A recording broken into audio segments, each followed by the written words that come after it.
The day began in chaos. A power outage had silenced our alarm clock, leaving both my wife and me scrambling to catch up with our morning routine.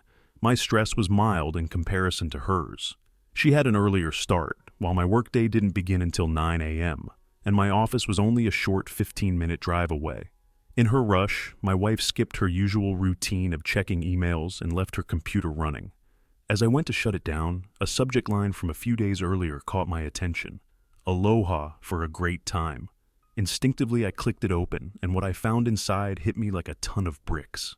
It was an email detailing my wife's secret plan to escape to Hawaii with another man during my upcoming 2-week business trip. I felt a nauseating twist deep in my gut. Let me back up and give you the background. Chelsea and I met through mutual friends over a decade ago, 12 years to be exact. They thought we'd be a good match, and as it turned out, they were right. We connected easily over our shared love for fitness and healthy living. Chelsea, a yoga instructor and personal trainer, was passionate about health, while I, a marketing professional for a mid-sized company, was more focused on growing my career. Whenever I had time, I loved diving into outdoor activities like hiking, mountain biking, and running. We complemented each other well. Chelsea, standing at 5'6", with flowing brown hair and striking brown eyes, had a physique that turned heads. My 6'3" frame, with blonde hair and blue eyes, made us the kind of couple people would describe as picture perfect. It wasn't a love at first sight situation, but over time, our friendship blossomed into romance. After a few years, we tied the knot, and for the past 8 years, I truly believed we were happy. At least I was. But now, with this email in front of me, my entire perception of our marriage shattered. The reality I thought I knew began to crumble as I learned that Chelsea had been planning a romantic getaway with a man named Marcus. This affair had apparently been going on for months. She had everything plotted out, knowing full well that I'd be away on a crucial business trip, an opportunity that could lead to a promotion and a significant salary bump. But all of that faded into insignificance as I read those damning emails. Career success no longer mattered. What I needed now was answers. Who was this Marcus? And why had Chelsea done this to me? I began digging through her inbox, looking for anything that might explain how long this affair had been going on or why she'd strayed. Luckily for me, she wasn't exactly tech-savvy, and I quickly found a folder labeled Trips containing all her exchanges with Marcus. The more I uncovered, the more I realized this affair had been unfolding over the past 6 months. But why? Our life had always seemed so good, so full of laughter, shared interests, and contentment. What had driven her to betray me like this? I felt a storm of emotions swirling inside me, from shock to confusion to simmering anger. Before heading to work, I copied the emails onto a thumb drive. I needed time to process everything and figure out who Marcus was. What I really needed, though, was to understand why this had happened. As I shut down her computer and left for work, my mind raced with thoughts of Chelsea and this stranger, Marcus. The initial shock gave way to an overwhelming sense of rage, fueling a burning desire for revenge. I'd never been the type to seek retribution or act out of anger, but this betrayal had ripped through me like nothing I'd ever experienced. Part of me was tempted to confront Chelsea immediately, to demand answers, but I resisted. Instead, I set my sights on learning everything I could about Marcus. My anger began to morph into a calculated plan, one where I'd publicly expose their affair, making sure the fallout would be as humiliating as possible. I had 6 weeks before they would embark on their little romantic getaway, and I intended to make every one of those weeks count. When I arrived at work, I closed my office door and let my mind race. My goal wasn't just to find out more about Marcus. I needed every intricate detail of their planned trip. Slowly, a bold idea started to form. A plan to sabotage their getaway before it even started, revealing their affair in a way that would leave Chelsea unable to lie her way out of it. It was a risky strategy, but the thought of her facing the full weight of her betrayal pushed me forward.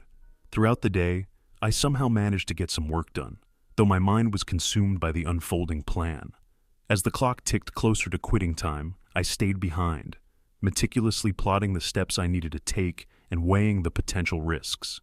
If things went sideways, or if my role in this got exposed, I knew jail time could be in my future. Still, I was ready to take that risk in the name of justice. To get more information about Marcus, I knew I needed access to Chelsea's email and computer. At first, I considered using software to crack her passwords, but I quickly realized the dangers of leaving any digital footprints behind. If an investigation ever arose, I couldn't afford to have any traces leading back to me. So, I decided to gather the intel in a way that would be impossible to trace. Over the next few days, I began taking calculated precautions. I purchased several disposable cell phones, driving miles out of town and paying in cash to ensure anonymity. I also bought a small laptop, which I planned to use in public spaces with free Wi-Fi, keeping my actions disconnected from home or work. In addition, I acquired wireless cameras and tiny bugs, which I planned to plant discreetly around the house to capture any incriminating conversations between Chelsea and Marcus. The mere thought of them together made me sick, but I knew this step was vital if I was to gather the evidence needed for my plan to work. As the days passed, I forced myself to act normal around Chelsea, hiding any signs that I was aware of her affair. It wasn't easy, but eventually I found a rhythm. Smiling at her while she went about her day became almost routine, even as my mind seethed with resentment. Maybe I missed my true calling as an actor. During this time, I made sure every move I made was untraceable. Using one of the disposable phones, I reached out to an old friend. The first person I called was Will, an old college buddy I hadn't spoken to in over 14 years. "Will, it's Adrian. How have you been, man?" At first, he didn't seem to remember me, but after I jogged his memory with stories from our college days, he came around. "Adrian? Man, those were some good times. What's going on with you?" After a brief catch-up, I cautiously introduced the real reason for my call. "Listen, I need your help with something, but it's not the kind of thing I want to discuss over the phone. Can we meet for lunch soon?" There was a pause before Will replied, "Yeah, sure, I can do that." We made plans to meet in a few days at a restaurant far from my office, but close to his. I knew I was running out of time and options, and I hoped Will could help with what I had in mind. Meanwhile, I set up the cameras and bugs around our home, focusing on the bedroom and living room, where I guessed they'd be most likely to talk, or worse. For the first week, I found nothing. Chelsea didn't bring Marcus to the house, and I began to wonder if they were meeting somewhere else. But during the second week, my suspicions were confirmed. I watched in horror as Chelsea and Marcus spent more than 2 hours together in our home. It was painful to see, but I forced myself to endure it, hoping they'd slip and reveal some useful information. Unfortunately, that first visit gave me little to work with. Then, the next week, they returned. This time, it wasn't just a romantic rendezvous. They were discussing their upcoming trip. Finally, I had what I needed: the flight number and departure time. As I listened to Chelsea's excited voice, my anger intensified. Every word she spoke, every laugh she shared with him, fueled a rage unlike anything I'd ever felt. For a brief moment, dark thoughts crossed my mind, thoughts of violence. But I quickly dismissed them. No, I didn't want fleeting revenge. I wanted something that would last, a punishment that would haunt them for the rest of their lives. In my mind, I began to craft a different kind of retribution. I envisioned a future where I'd confront Chelsea, decades from now, on her deathbed. In my fantasy, I would tell her how I had destroyed her dream trip, revealing every detail with cold precision, watching the despair wash over her as she realized the full extent of my vengeance. Then I'd walk away, leaving her to live with the ruins of the life she had chosen. This revenge wouldn't be quick or violent. It would be slow, calculated, and, in the end, unforgettable. Fueled by a newfound sense of determination, I realized there was one final, critical task left to complete, even though it carried significant risk. During my investigation, I had learned more about Marcus. He and my wife worked as personal trainers at the same health club, and Marcus had developed a notorious reputation for involving himself with married women. That pattern was about to meet an unpleasant end. Marcus lived nearby, in a modest condo complex, just a short distance from the health club. I decided to take a calculated risk and observe his routine. I took a day off from work under the pretense of handling personal matters before an upcoming business trip. Armed with a digital camera featuring a powerful zoom lens, I staked out his residence for several hours.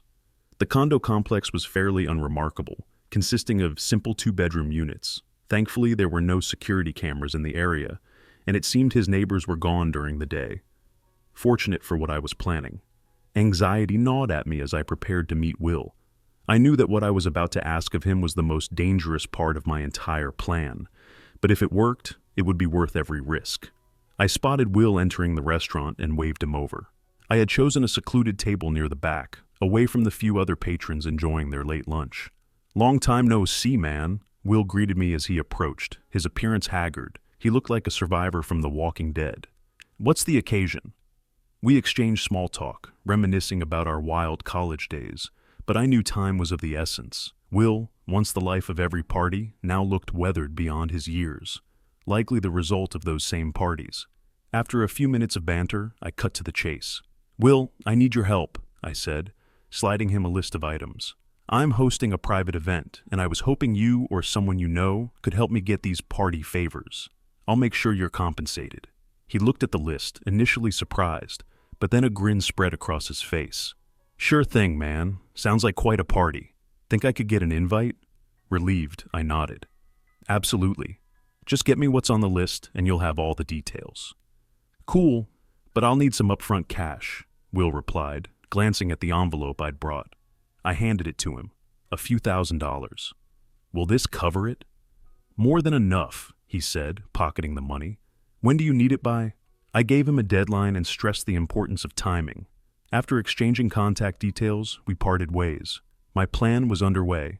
With only 2 weeks left before my business trip, time was critical. My wife and her lover were planning to leave the day after I departed, giving me just enough time to execute my plan. I met Will again, and he provided exactly what I had requested. Now, all that remained was to strategically place these items where they would be found, but not too soon. 3 days before I was set to leave, I came home early to find my wife's suitcase already packed for her secret getaway. Carefully, I slipped a few surprises into her luggage, hidden so well that even unpacking and repacking wouldn't reveal them. But she wasn't the one I was targeting. Those surprises were meant for someone else. Next came the most dangerous part, breaking into Marcus's condo. While I knew his work schedule, my lack of experience in this area made me nervous. Armed with a lockpick set and a guide I found online, I had practiced on different locks around my house and at work, gaining enough skill to feel confident. Early one afternoon, I told my boss I needed an extended lunch break and made my way to Marcus's place. Standing outside his condo, I took a deep breath and got to work on the lock. To my surprise, I managed to open the door in just over a minute. Time was of the essence. Wearing latex gloves, I moved swiftly through his condo, heading straight for the bedroom. I found his packed suitcase, ready for the trip, and just like I did with my wife's, I added a few gifts that would certainly make their vacation unforgettable. From there, I went to the kitchen, where I located a can of coffee. Smiling to myself, I emptied it into a bowl and slipped a few packets of my own into the mixture before returning it to its original spot. Satisfied that everything was perfectly in place, I left his condo, confident that my final task had been successfully completed. Just a couple of days before my trip, I contacted Clark, a friend with connections at the airport, specifically with the TSA.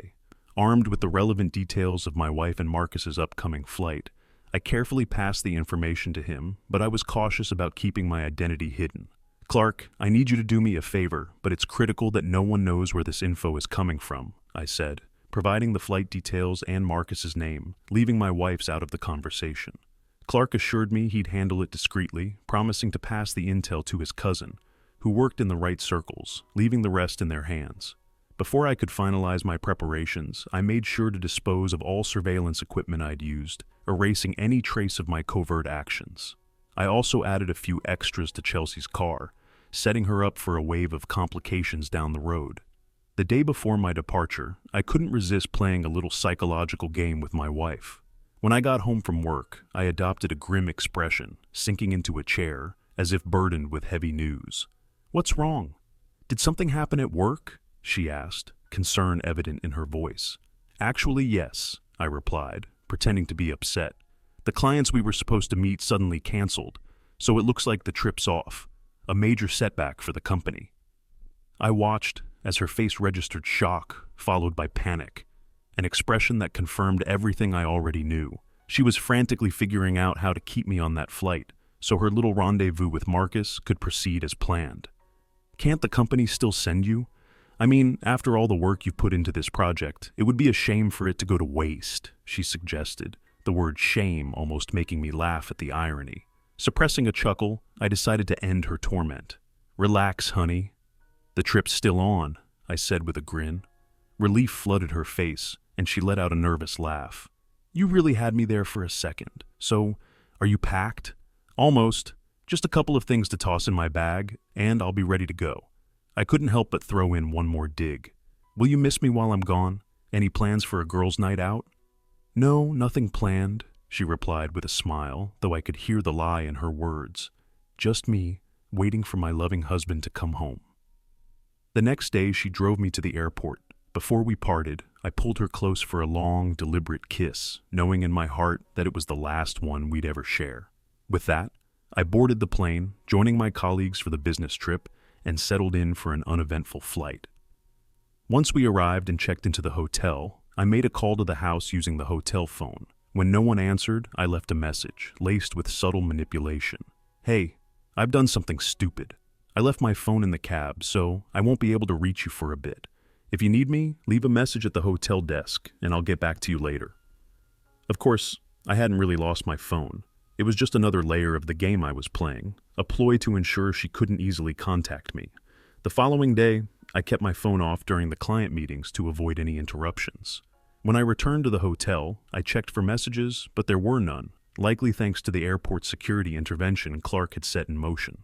The meetings went well, even exceeding our expectations, and we wrapped up early.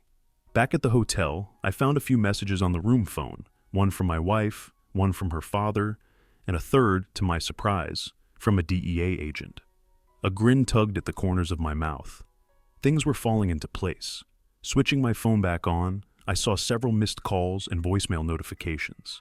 As I listened to them, I kept my face neutral, masking the satisfaction bubbling inside me. My wife's message was the first. Her voice trembling, she tearfully begged for help, the desperation in her tone unmistakable. Next came her father, pleading for me to come back, his message filled with urgency as he explained my wife had been arrested. Then, the final voicemail came from the DEA agent, coldly outlining the situation. Drug charges against my wife, a serious case. It was all coming together exactly as planned. But I needed to ensure that no one suspected my involvement. The next morning, I informed my boss about an urgent family matter, offering vague details while keeping the situation under wraps. He kindly granted me leave, though he stressed the importance of returning promptly to finalize our business deals. Wasting no time, I caught the earliest flight back home, ready to execute the next step. As soon as I landed, I found my lost cell phone and called my father-in-law, prepared to fully immerse myself in the unfolding drama. "What's going on? I got your message, but this doesn't make any sense. Chelsea? Arrested for drugs? She's never touched anything like that. Where did this happen?" I asked, playing up my confusion, even though I already knew the details. His voice came through, heavy with embarrassment. She was on her way to Hawaii with a friend. They were stopped at airport security, and they found drugs on both of them. "Wait, hold on a second," I interrupted, letting frustration seep into my voice. "She told me she had no plans, that she'd be home while I was away. Who is this friend?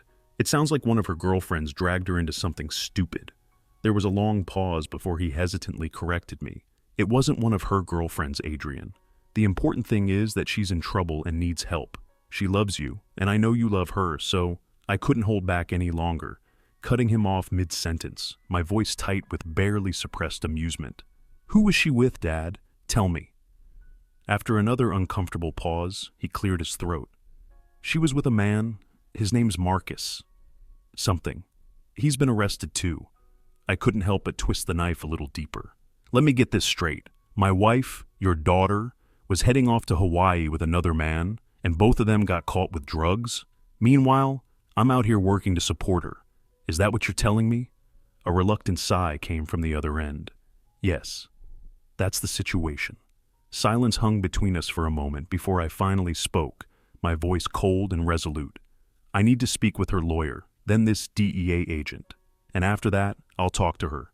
But she better have one hell of an explanation for why she was flying to Hawaii with some guy and how drugs ended up in the mix." Without waiting for a response, I hung up, knowing that the next phase was in motion. When I got home, my voicemail inbox was full. I sifted through the messages one by one, noting the expected ones about my misplaced phone, followed by a slew from Chelsea, desperately trying to reach me while I was away. Her father had left numerous messages too, as had her lawyer, all demanding my immediate attention. I quickly arranged a meeting with the lawyer for the next morning and then dialed DEA agent DeStefano. We scheduled a meeting later that afternoon at his downtown office. Everything was lining up perfectly. After a quick cleanup, I headed out, my thoughts racing with whether I'd covered my tracks well enough to avoid suspicion. Soon I found myself seated in what felt like an interrogation room, and Agent DeStefano walked in with a folder in hand. "Thanks for coming. I have some questions about your wife that I hope you can help with," he said, glancing through the folder.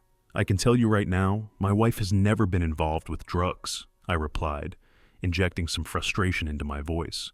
"She's a yoga instructor. It doesn't make any sense." But DeStefano wasn't fazed. "People make bad decisions for all kinds of reasons," he said calmly, eyes still on the folder. "Were you aware of her plans to go to Hawaii with this guy, Marcus? He's claiming they were headed on a romantic trip. Did you know about the affair or the drugs?" I took a breath, keeping my response measured. "I didn't know any of this until I spoke to her father today. It's hard to believe. Chelsea must have been manipulated. She's not that kind of person." I chose my words carefully, knowing he'd be looking for any sign of dishonesty. DeStefano sighed, his expression serious. "Unfortunately, it looks like you didn't know. Your wife was having an affair with Marcus, a drug dealer. We've already searched his place and found more evidence. We'll be searching your house next. You can either allow it voluntarily or we'll get a warrant." Though I was sure her lawyer wouldn't have recommended it, I agreed to the search. It seemed like the best move to show I wasn't hiding anything. Soon after, DEA and FBI agents were in my home, combing through every room. They seized a few items, including pill bottles from the bathroom, but nothing major. I felt a sense of relief as they left, having not found anything that could link back to me. The following day I met with Chelsea's lawyer, explaining my meeting with DeStefano and the search. The lawyer was far from pleased. "You need to contact me first before speaking to law enforcement again. Do not answer any more questions without me present," he instructed firmly, and I agreed. But my patience was wearing thin. I need to know what's going on. My wife was about to board a plane to Hawaii with another man, and now she's in this mess. If you expect me to help, I need the full story. His reply was careful. "You know I can't discuss her case with you. Attorney-client privilege applies." I clenched my jaw, frustrated by his evasiveness. "I need answers," I said firmly, but he didn't offer more. I knew I'd hit a wall, but it was just another step in my carefully crafted plan. With a heavy sigh, I abruptly exited the lawyer's office. Later that day, I visited the jail where Chelsea was being held. The room was a crowded space, with inmates scattered around metal tables bolted to the floor, meeting with family members or lawyers. When Chelsea entered, wearing an orange prison jumpsuit, she looked nothing like the woman I once knew.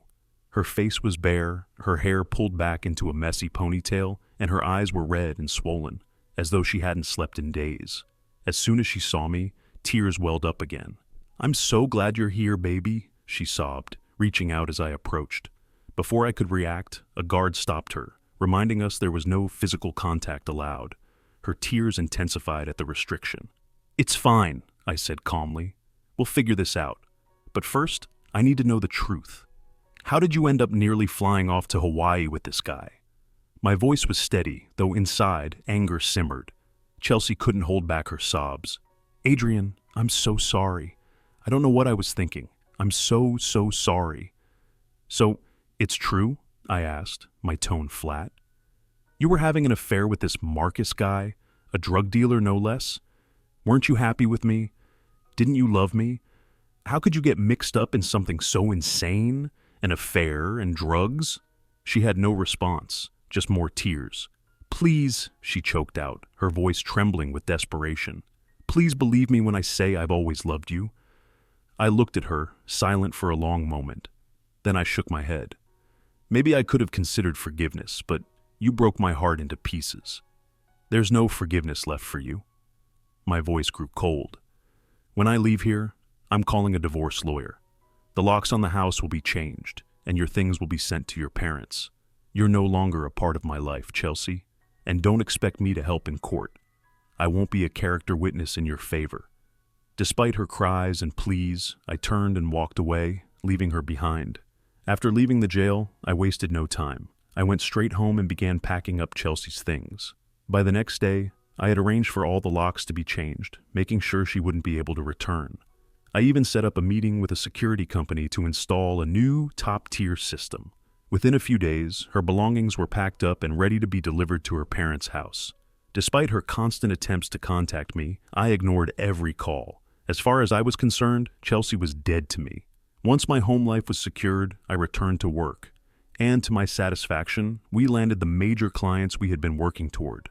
Shortly after, I was promoted, along with a hefty pay raise. The divorce was surprisingly straightforward. We agreed on a 50-50 split of our assets, with no alimony, and Chelsea was responsible for her legal fees tied to the drug charges. She kept trying to reach out, but I kept my distance, uninterested in hearing anything she had to say. In court, the evidence against Chelsea was overwhelming. Her lawyer advised her to take a plea deal for a reduced sentence, which she reluctantly accepted. Marcus fought hard to clear his name, but in the end, he was sentenced to 15 years in prison. Chelsea received 5 years, marking the final chapter of our broken relationship. On the day of her sentencing, Chelsea requested to see me one last time before heading to prison. Despite my better judgment, I agreed, meeting her at her lawyer's office just an hour before her court appearance. Her face was puffy from crying, and her voice trembled as she spoke. "Adrian," she began, barely holding herself together, "Marcus meant nothing to me. It was always you. I've always loved you. I'm so sorry for everything. Hurting you was never what I wanted. I hope one day you'll find it in your heart to forgive me."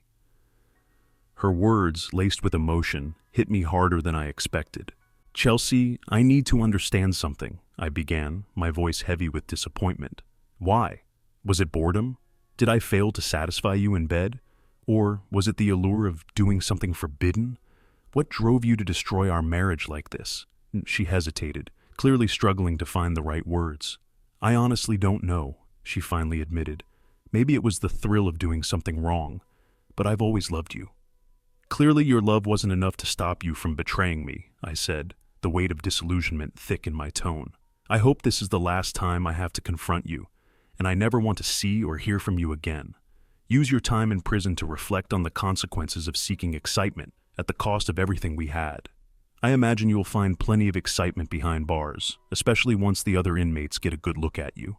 My words were bitter, and I could see the fear flicker in her tear-filled eyes. In the years that followed, my life took a much different path. The company grew rapidly and I moved up the ranks, eventually landing a VP position. When the opportunity arose to lead the New York office, I jumped at the chance. It was the perfect way to close the chapter on my old life. I sold the house and moved to Manhattan, settling into a comfortable apartment. Though Chelsea occasionally tried to reach out, usually through letters, I always returned them unopened. I was done with that part of my life. 7 years passed, and life in New York was good. I stayed single, enjoying brief relationships without any desire to settle down. One day, while at my office, I received a call from the lobby. A woman named Chelsea was there, requesting to see me. "Send her up," I told my assistant Naomi, while discreetly arranging for security to stand by. I also handed Naomi a note, instructing her to call me shortly after Chelsea arrived. When Chelsea entered my office, I barely recognized her. The years had not been kind. Her face, once radiant, now bore lines of weariness, and her clothing, though still elegant, seemed out of place, like she was clinging to a past long gone. I regarded her coolly, without a trace of emotion. "What do you want, Chelsea?" I asked, cutting straight to the point. "Adrian, I need to explain," she began, her voice cracking. "I didn't know anything about the drugs. Marcus must have planted them without me knowing. You have to believe me. I'm not involved in drugs." I shook my head. "Chelsea, you destroyed our marriage for a cheap affair. You lied to me then, and now you want me to believe you're innocent? Why should I trust you?" "You don't understand," she pleaded, her voice breaking. "I still love you. I want us to be together again." Before she could continue, the phone rang. I hit the speaker button. "Yes, Naomi?" I said. "Brooke called to confirm that you should get 4 tickets for the opening event. Her parents are coming to town and would like to meet you," Naomi informed me. "Thank you, Naomi. Please order the tickets and send her mother a dozen roses as well." I turned back to Chelsea. "You were saying?" Chelsea's eyes brimmed with tears. "Who's Brooke?" "Someone I've been seeing," I replied dismissively. "But that's not why you're here, is it?" I still love you, she whispered, her voice trembling with emotion. I appreciate the sentiment, I replied coldly. But let me be clear. I don't have any feelings for you anymore. That ended the day I found out about your betrayal. Whatever love I had for you is gone. Adrian, please, she begged. I had nothing to do with the drugs. Marcus set me up. You have to believe me. I slammed my hand on the desk, cutting her off. Chelsea, stop. You cheated on me, and you're still lying. I don't believe you. I don't want to hear another excuse. Now it's time for you to go. Security is waiting outside, and they'll make sure you don't come back. Do you understand? Tears streamed down her face as she nodded silently. I escorted her to the door, where the guards were waiting to lead her out. Once she was gone, Naomi entered the room. What was that all about? She asked. Just saying goodbye and wishing her a good time.